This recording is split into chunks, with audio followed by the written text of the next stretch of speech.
आर्थिक स्थिति बहुत अच्छी नहीं थी, मेरे पिताजी की स्थिति ज्यादा बढ़िया नहीं थी और ना कोई संपत्ति थी ना कुछ थी। तो अपना वही थोड़ा सा रोज का करना धरना, उसी से अपना गुजर होती थी। तो उसमें आर्थिक समस्या भी और बढ़ने लगी, तो और समस्या चिंताएं भी बढ़ने लगी। तो इस तरीके से मैं 5 स्तर से दुखी हो गया। शरीर में रोग, इंद्रियों में कमजोरी की हालत थी कि अगर दुकान पर खड़े हो जाओ तो बैठने का मन नहीं करता था और बैठ जाओ तो खड़े होने का मन नहीं करता था, बहुत आलस रहता था।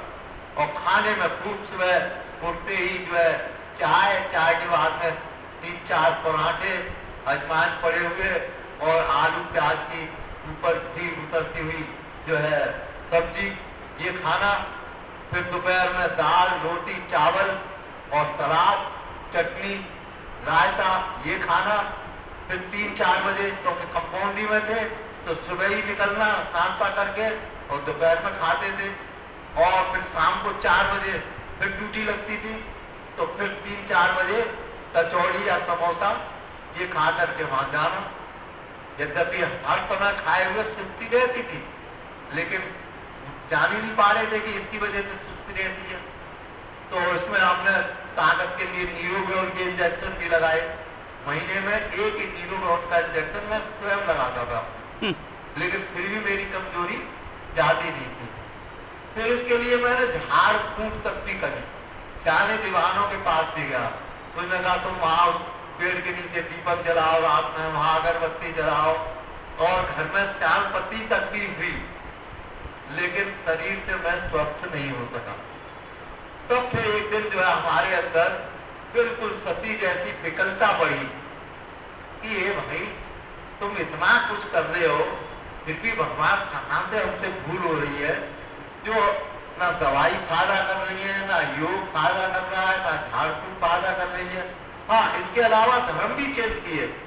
मैं 3 साल नरवर पाठशाला है हमारे नरोड़ा में, उनके सानिध्य में रहा तो कर्मकांडी खूब बन गया। 2 घंटा सुबह और 1 घंटा शाम को कर्मकांड में लगता था, माला करने में लगा, ये सब कुछ किया। फिर मैं स्वामी रामतीर्थ मिशन से जुड़ा। स्वामी रामतीर्थ मिशन में बड़े बड़े डीलेट और जो है व्याकरण 4 महात्मा आते थे। लेकिन हाँ, उससे पहले मैं महाराज जी से जुड़ चुका था एक्चुअली में, तो मेरी उनसे बहस होती रहती थी कि खाने में शक्ति, लेकिन इतनी जानकारी नहीं थी तो उनसे मैं बहस तो करता था, लेकिन फिर भाई वो संस्कृत पढ़े हुए थे और वो थे, तो फिर मैं चुप सा ज्यादा बहस नहीं करता था, लेकिन करता जरूर था। मैंने कि महाराज क्या उम्र से कोई मतलब ही नहीं है। फिर मैं निरंकारियों में जुड़ा, वहां भी यही हुआ, लेकिन स्थिति वो हुई कि कर देखे सब कर्म दुसाई और सुखी भयाना अवई की ताई। अंत में सब जगह का देख देख के जो है महाराज जी के पास ही आगे घटा मैं, और किसी की बात अच्छी ही नहीं लगती। तो यहाँ महाराज जी से जुड़ने के बाद में हमने जो जाना वो ये जाना कि हम जिन समस्याओं को दूर करना चाहते हैं वो समस्या वास्तव में उनका कारण हटाए बिना आप समूल नष्ट नहीं कर सकते।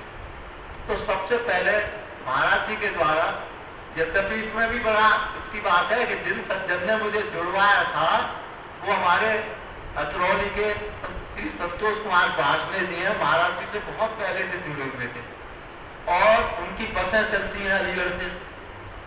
और मैं उस समय एक स्कूल का प्रबंधक था। हमें उसके लिए साइंस का कमरा बनवाने के लिए चंदा की जरूरत थी, तो किसी ने कहा कि भाई आप एक संतोष कुमार भाषणे जी हैं, वो सेक्रेटरी हैं अपनी उसके बस यूनियन के, तुम उनसे मिलो, वो तुम्हारा बहुत कुछ करा देंगे। तो मैं उसके लिए उनसे मिला और वास्तव में साहब उन्होंने मुझे काफी आरटी ऑफिस से, अपनी सोसाइटी से और मिलने जुलने वालों से जो है काफी चंदा इकट्ठा कराया। इसके बाद मेरा उनसे संपर्क छूट गया। कुछ दिनों बाद अचानक वो बस स्टैंड पे ही खड़े मिल गए और बोले, अरे भाई देवचंद क्या हाल है, कैसे हो, बोलो स्कूल कैसा चल रहा है। अरे मैंने कहा भाई साहब स्कूल कहाँ चल रहा है? मैंने कहा बोले क्यों? अरे मैंने कहा मैं तो ऐसे ऐसे जिसके साथ लगता हूँ शुरू में मेरे से काम कराते हैं फिर विरोध डाल के। मैंने कहा मेरा तो अध्यक्ष से जो है का विरोध हो गया और 3 मुकदमे और चल रहे हैं वहां। और फिर मैंने अपनी पूरी हिस्ट्री उनको शरीर स्तर की, मन स्तर की, बौद्धिक स्तर की, तो 5 स्तर से दुखी था। जब ये बताई उनको तो बोले कि अच्छा कुछ और करने का विचार है या सब कुछ करके थक गए? मैंने कहा भाई साहब मैं तो थक ही गया हूं, बताओ। तो उन्होंने कहा क्या करते हो? मैंने कि मेरी यही थोड़ी सी एक छोटी सी दुकान है, उस पर मैं जो है कितनी सेल हो जाती है? तो हो जाती है 100 की, 125 की। बच्चों का सामान रखता था उस समय, 5-5 पैसे चलते थे, 5 पैसे 10 पैसे, तो वही दुकानदारी होती थी, उसी से अपनी गुजर बसर होती थी। तो बोले कि अब आप एक काम करो। मैंने कहिए? बोले एक डिब्बा लेना। यानी शुरुआत एक्चुअली में यहाँ से होती है इस साधना की, भोजन परिवर्तन से नहीं बल्कि आदान प्रदान से शुरू होती है। तो उन्होंने मुझे आदान प्रदान ही बताया। बोले कि आप एक डिब्बा लेना और उस डिब्बे पे लिखना ये भगवान का है, मेरा नहीं है। और शाम को अपनी सेल गिनना, अगर 100 की सेल हो तो 1 रुपया, 150 की हो तो 1.5 रुपया, 125 की हो तो 1.25 रुपया उस डिब्बे में डालना। और अगले महीने योगी जी आएंगे, मैं उनसे आपको मिलवाऊंगा।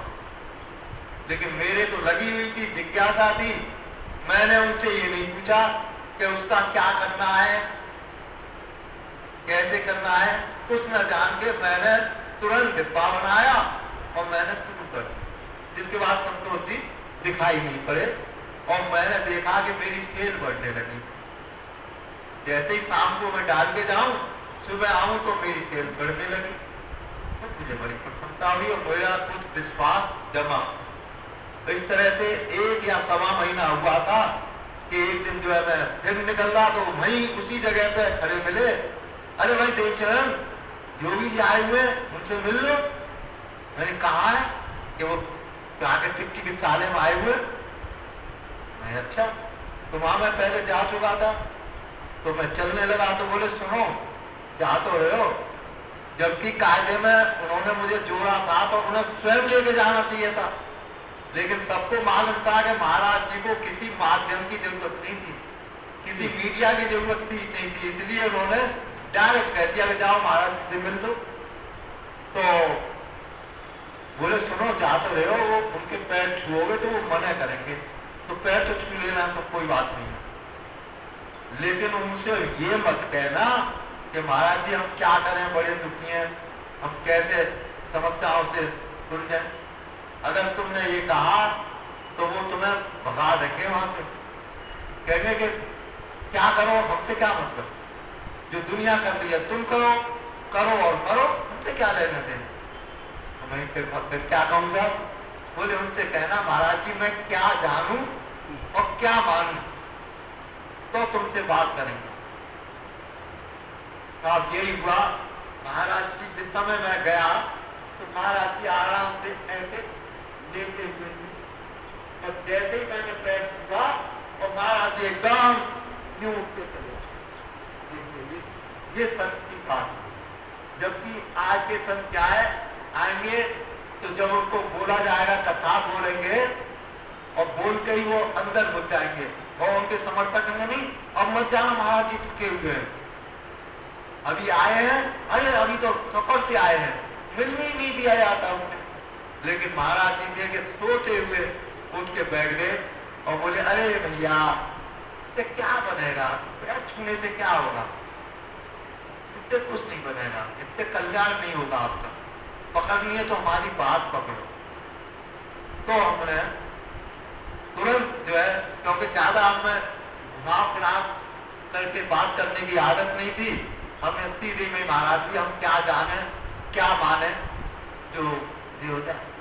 तो महाराज जी ने कहा कि भैया दवाई में स्वास्थ्य नहीं है,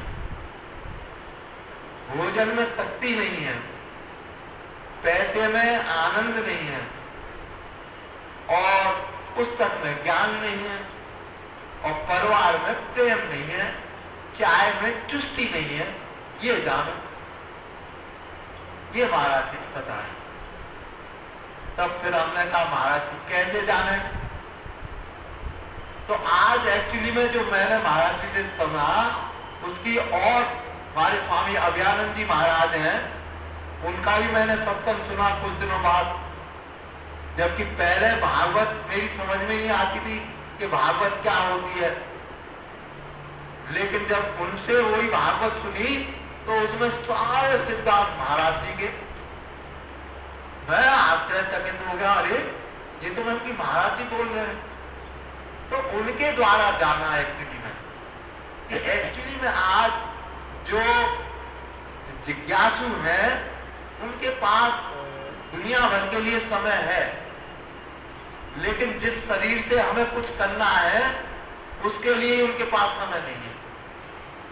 तो महाराज जी का कहना था ये कि व्यक्ति को अगर किसी को जिज्ञासा है तो किसी संत के पास जाना है तो उसके पास जाके उनसे बात करने की अकल होनी चाहिए, अपनी बात कहने की सामर्थ्य होनी चाहिए, और वो अगर समय दें तो धैर्य पूर्वक उस समय को भी देना चाहिए, तब तो आपको कुछ मिलेगा, वरना तो आपको कुछ नहीं मिलेगा और आपका अहंकार बढ़ जाएगा, अरे सब संत ऐसे ही हैं।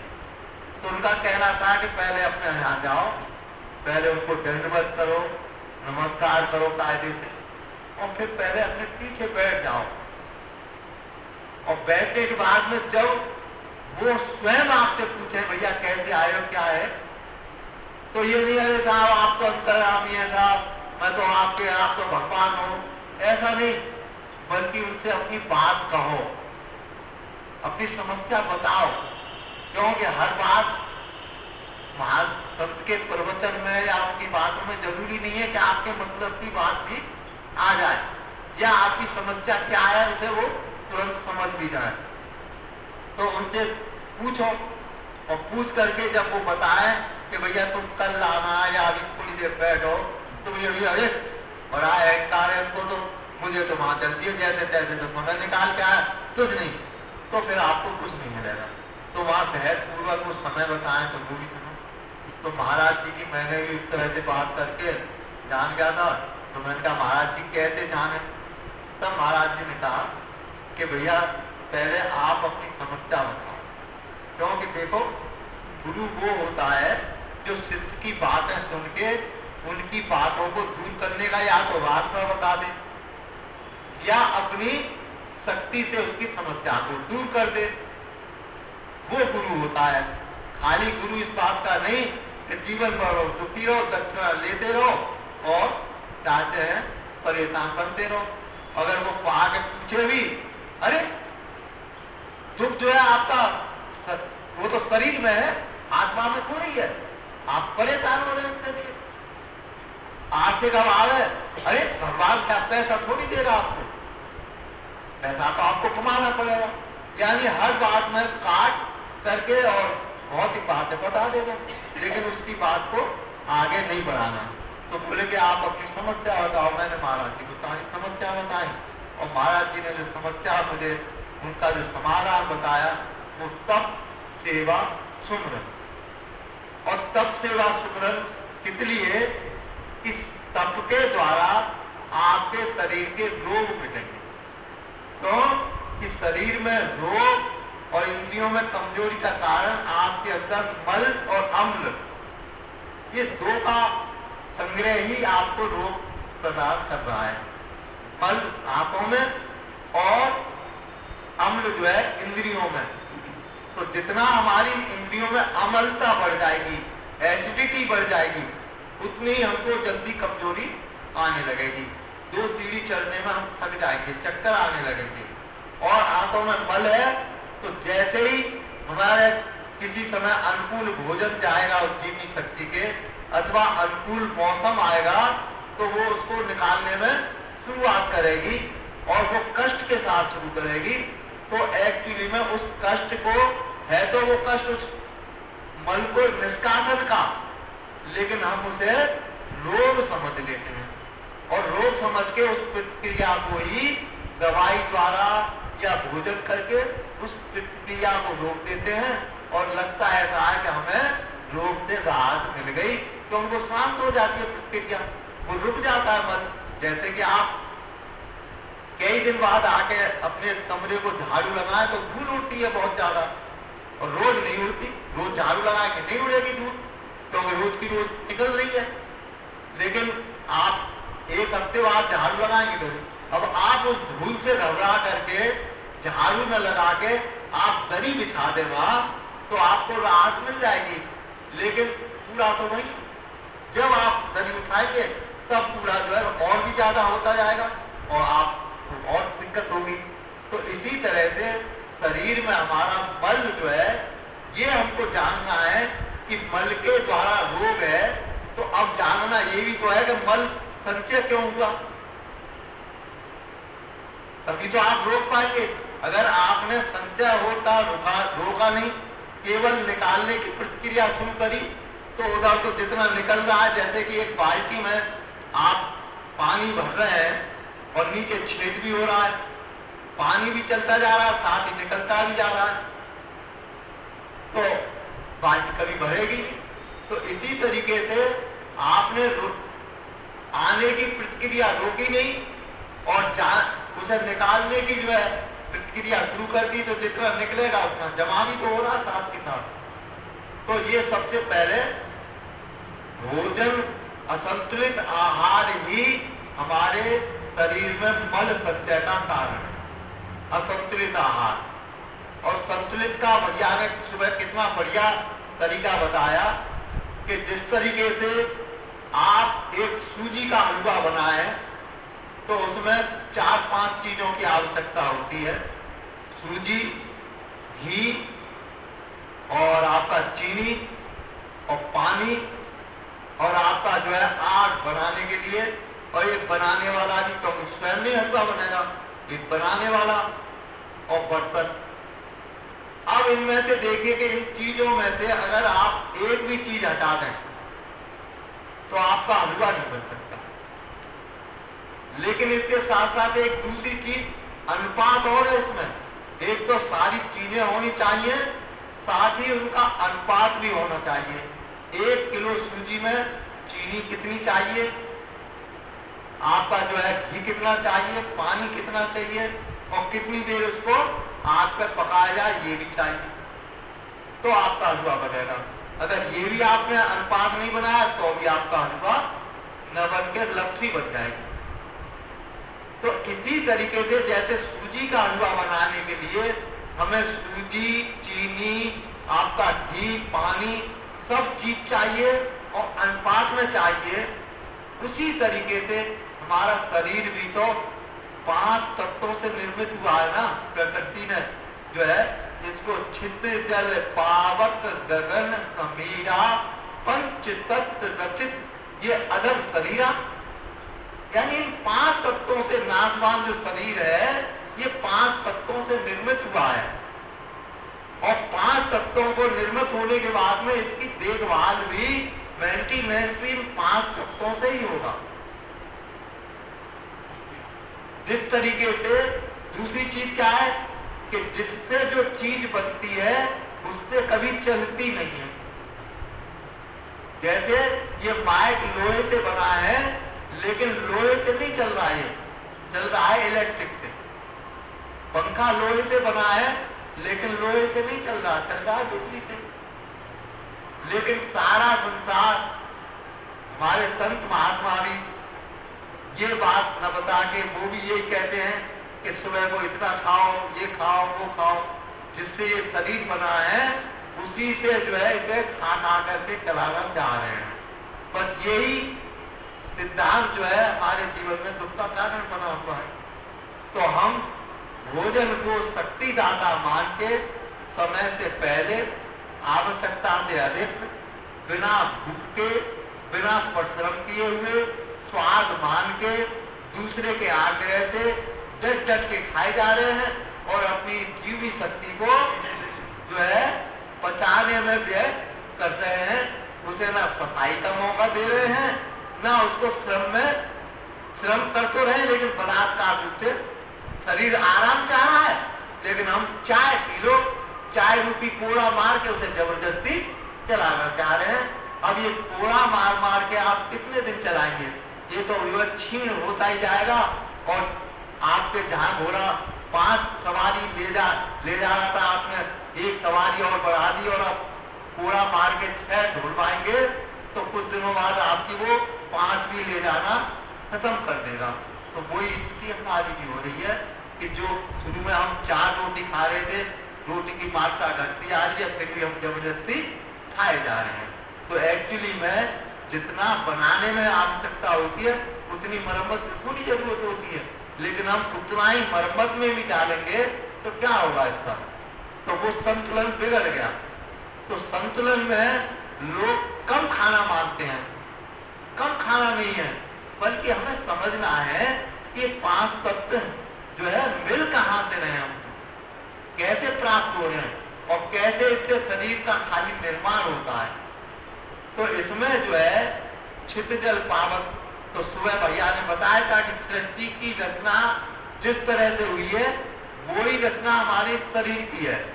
निश्चित रूप से सृष्टि में सबसे पहले आकाश तत्व सुबह भैया ने बताया उपस्थित हुआ। और वैसे भी हम जानते हैं कि वास्तव में आकाश ही हमारा निराकार है। हमारी जो है चाय जितनी ये क्या बोलते हैं इसको, जो तहस नहस हो जाएगी सृष्टि, प्रलय बोलते हैं। हाँ, प्रलय।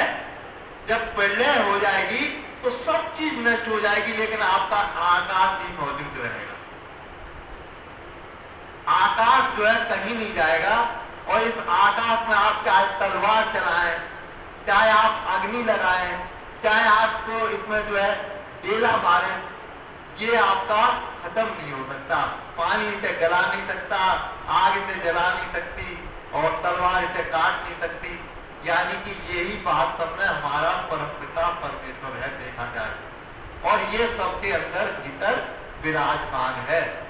और जैसी स्थिति है हमारे शरीर में सूक्ष्म के रूप में, बाहर निकल जाए तो कमरे के बीच में, छत के बीच में, और इससे भी बाहर निकल जाए तो विराट रूप हो जाएगा। तो वही हमारा है। तो अब इसकी सृष्टि की रचना में आकाश तत्व से जो है हमारी जो है वायु तत्व की रचना हुई, भैया ने बताया। और वायु से जो है हमारी वायु और आकाश में मिलकर अग्नि तत्व की रचना हुई। और अग्नि, वायु और आकाश से फिर जल की हुई। और जल और अग्नि और वायु और आकाश से हमारी पृथ्वी की रचना हुई। यानी कि पृथ्वी में स्थूल था, ये स्थूल शरीर हमारा बना इन चीजों से, क्योंकि आकाश अति सूक्ष्म, उससे सूक्ष्म आकाश सबसे सूक्ष्म, उससे थोड़ा स्थूल वायु, और वायु से स्थूल अग्नि, और अग्नि से स्थूल जल, और जल से स्थूल पृथ्वी। यानी कि ये सूक्ष्म तत्वों से मिलकर ये हमारा शरीर निर्मित हुआ।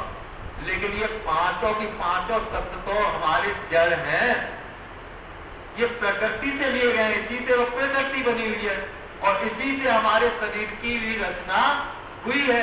तो ये शरीर हमारा नाशवान हुआ कि नहीं हुआ? ये जड़ हुआ कि नहीं शरीर?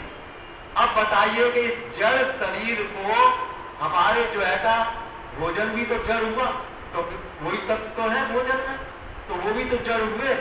तो विचार की बात यह है कि ये जड़ भोजन हमारे शरीर को शक्ति कैसे दे देगा? बताइए। इस जड़ भोजन को हजम कौन कराएगा? ये जड़ तो नहीं कर पाएगा। तो परमात्मा ने इस मनुष्य के ऊपर कृपा करके इस शरीर में अपना जीवन दे करके इसको चेतन बनाया। और जैसे बताया कि अब ये शरीर हमारा 2 सत्ताओं से जुड़ गया, जड़ और चेतन। तो अब हमको जो है इनमें से नष्ट तो किसी को नहीं कर सकते, ना तो हम चेतन को हटा सकते हैं। तो चेतन हटा तो ये शरीर बेकार, और शरीर होता है तो चेतन नहीं है। तो इसके लिए हमें बैलेंस बनाना होगा, और बैलेंस बनाने के लिए हमें जो है यानी संतुलन बनाना होगा। और संतुलन कैसे बने? जबकि हम चेतन को माने और प्रकृति को जाने, क्योंकि प्रकृति जैसी दिखाई दे रही है वैसी नहीं है। दिखे कुछ का कुछ और न दिखे वही सब कुछ, यानी परमात्मा ही सब कुछ है। ये महाराज जी का उद्घोष है कि जो दिखे कुछ का कुछ, जो न दिखे वही सब कुछ। तो यहाँ जो है हमको जो है विचार करना होगा कि अगर भोजन शक्ति देता है तो खाने के बाद देगा अथवा पचने के बाद देगा, ये विचार किसी के आ ही नहीं रहा। विचार बदलना ही नहीं चाह रहा, सोच बदल नहीं चाह रहा। और जबकि सिद्धांत, वैदिक सिद्धांत यह है कि जैसी आपकी सोच होगी वैसे ही आप बन जाएंगे। क्योंकि हमारे दो मन है, एक बाहरी मन है चेतन मन जिसे कहते हैं, एक जो है आपका अवचेतन मन अंदर है। और अवचेतन मन एक तरह से अनपढ़ है, तो भैया ने बताया था, वो कुछ नहीं बस दो ही शब्द जानता है, एवं वस्तु या तथास्तु।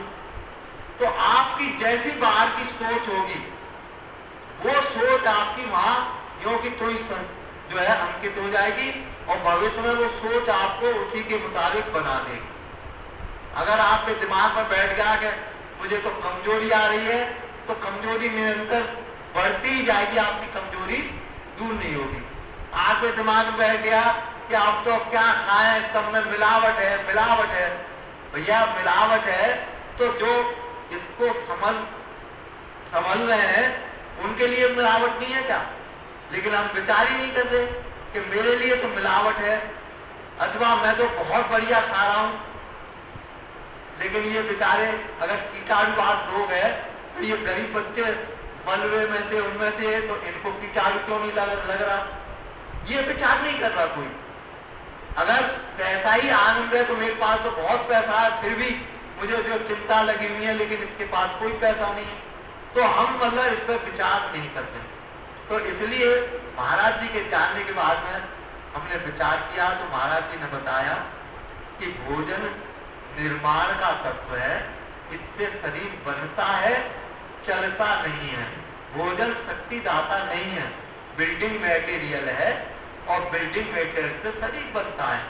तो शरीर जब तक बनेगा तब तक मटेरियल की आवश्यकता है। जैसे मकान आपको बनाना है तो उसमें आप पहले अनलिमिट पहले प्लान बनाएंगे, विचार करेंगे, मकान बनाना है, मकान बनाने के लिए आपके प्लॉट खरीदेंगे, प्लॉट के बाद में फिर उसकी प्लानिंग कराएंगे, और प्लानिंग के बाद में उसके मुताबिक एस्टीमेट बनवा के पहले आप सामान इकट्ठा करेंगे, और सामान इकट्ठा होने के बाद भी आपका मकान नहीं बनेगा, बल्कि आपको एक बनाने वाला और उसके साथ मजदूर भी रखना पड़ेगा, तब वो आपका मकान बनाएगा।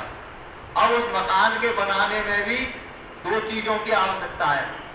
अगर आपका मटेरियल बहुत बढ़िया है और अगर कारीगर सही नहीं है तो भी मकान आपका बढ़िया नहीं बनेगा, और आपका कारीगर बढ़िया है, मटेरियल आपने खराब ले लिया तो भी मकान बढ़िया नहीं है।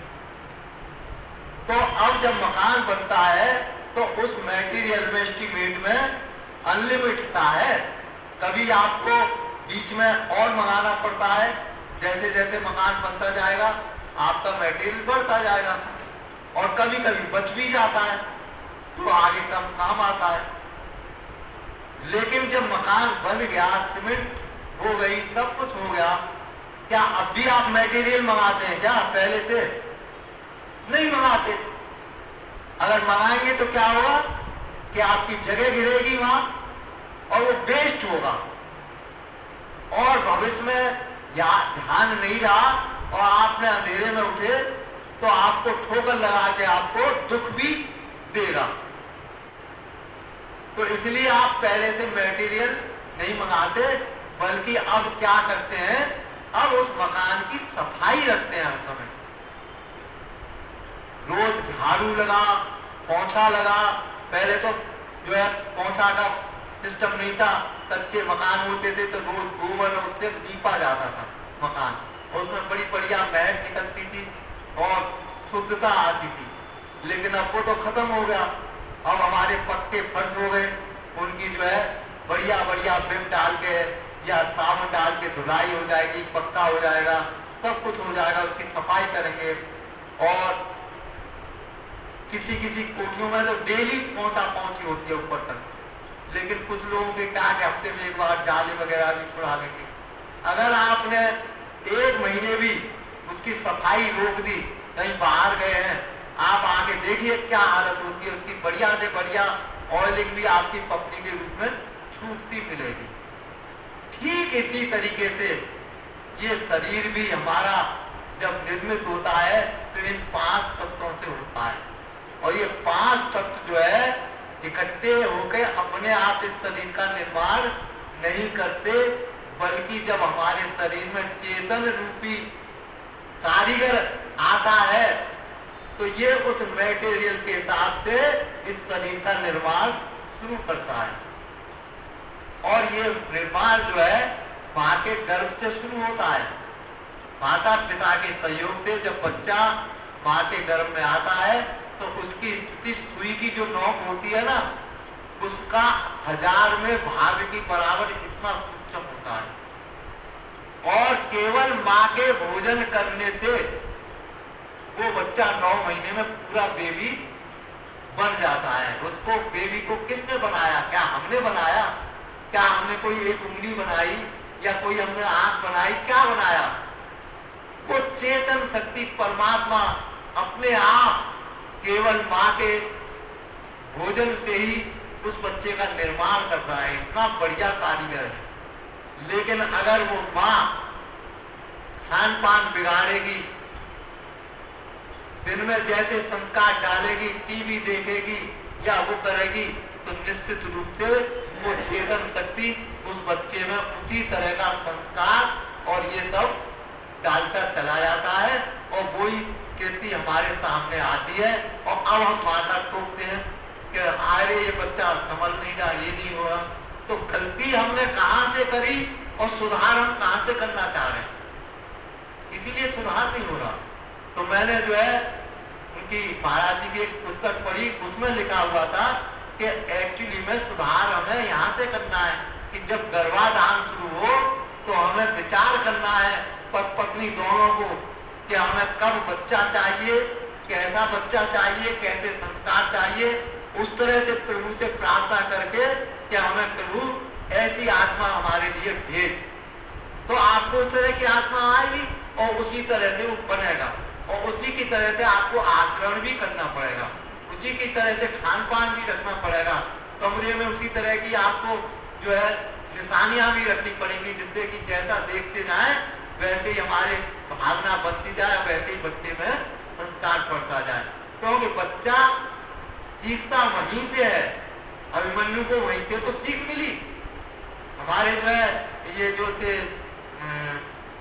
कौन से थे जो ब्राह्मणों से जो लड़े थे, जो माता ने जो उनको संस्कार दिए, शिवाजी महाराज को गर्भ से ही तो संस्कार मिले और माता ने उनमें संस्कार डाले और वो ऐसे बने। तो आज हम तो टीवी दिखा रहे हैं, लागे उनको गुड़िया गुड्डा दे रहे हैं, तो वही तो संस्कार बच्चे में पड़ रहे हैं। फिर उनको जो है पिज्जा खिला, उनको जो है चाउमीन और ये सब खिलाए चले जा रहे हैं, तो उसी तरह के बच्चे में संस्कार आ रहे हैं। तो शक्ति और ये कहां से आए? वो तो हमारी ठीक हो रही है। तो यहां से शुरू होती है। तो ये शरीर जो जब माँ बच्चा 9 महीने में आता है, तो अब केवल माँ की फीडिंग से बच्चा बढ़ रहा है, और केवल माँ के दूध से बच्चा 1 साल में 1 फुट का हो जाता है। देखिए दूध इतनी तेजी से ग्रोथ करता है, तो दूध से शरीर बनता है, बढ़ता है, ग्रोथ होता है। शक्ति दूध नहीं देता।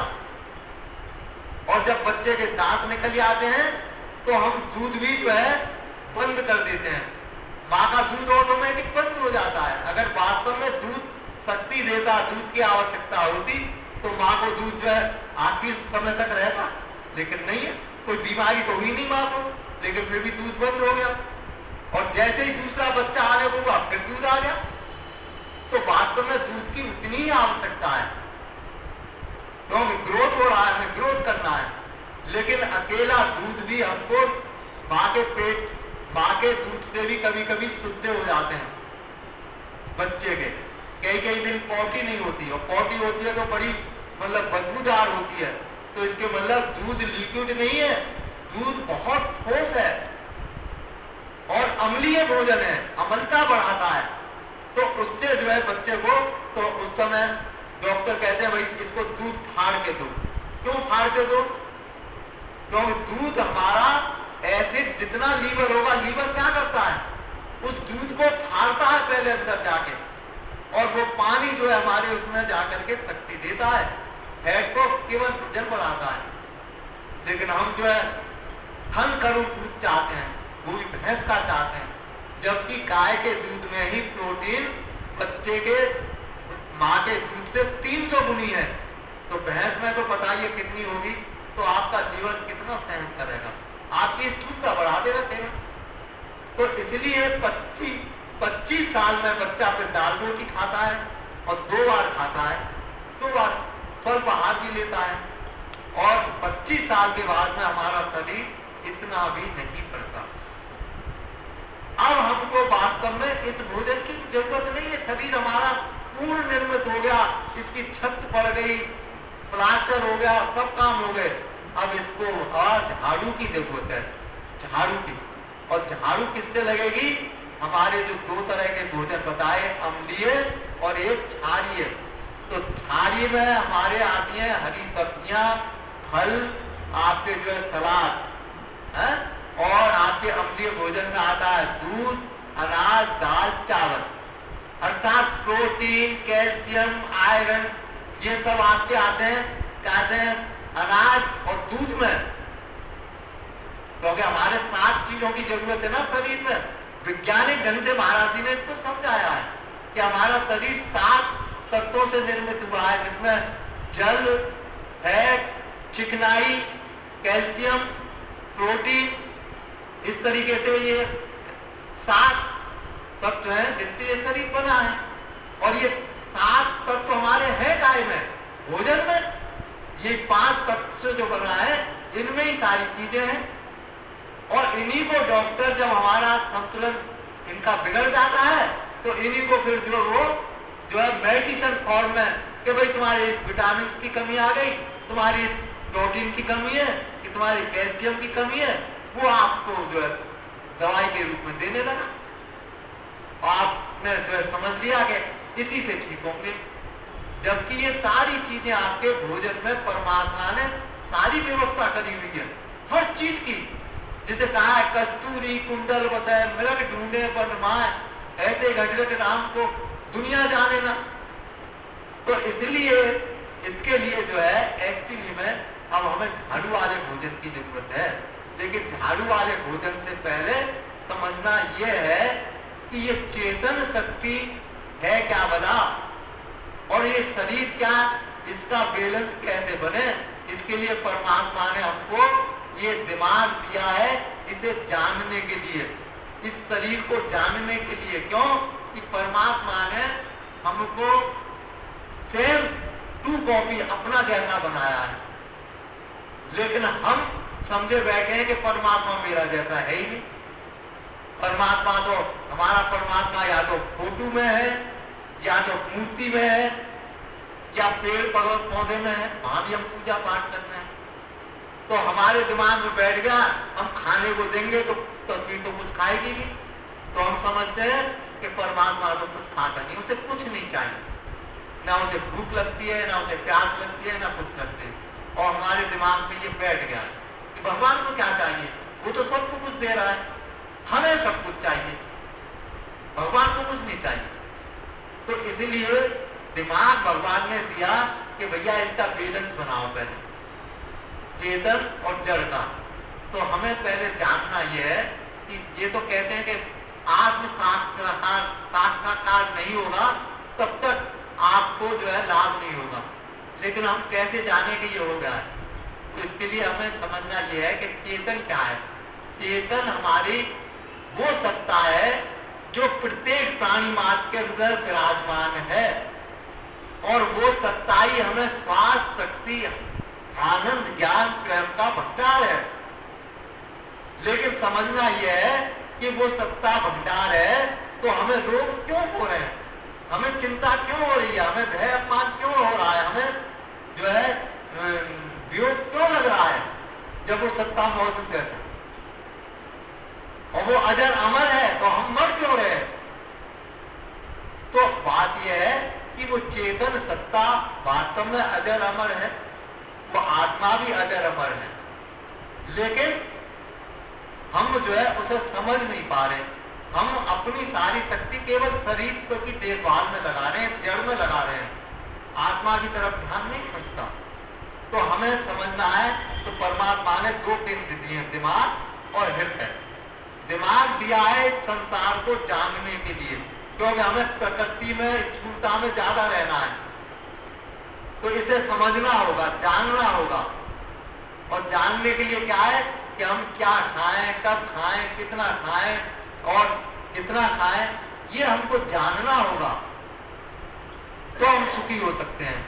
हम कितना संग्रह करें, कितना पैसा कमाएं, कितना परिश्रम करें, कितना हमारी बॉडी इसको एक्सेप्ट कर रही है, ये हमें जानना पड़ेगा।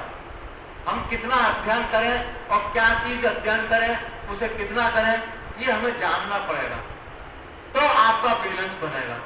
तो दिमाग दिया परमात्मा ने संसार को जानने के लिए, तो आपको अगर संसार में भी रहेंगे, यहाँ भी सुखी रह सकते हैं, लेकिन इसको जान करके, तब आपको विरोध करना पड़ेगा, तो आप सुखी हो जाएंगे।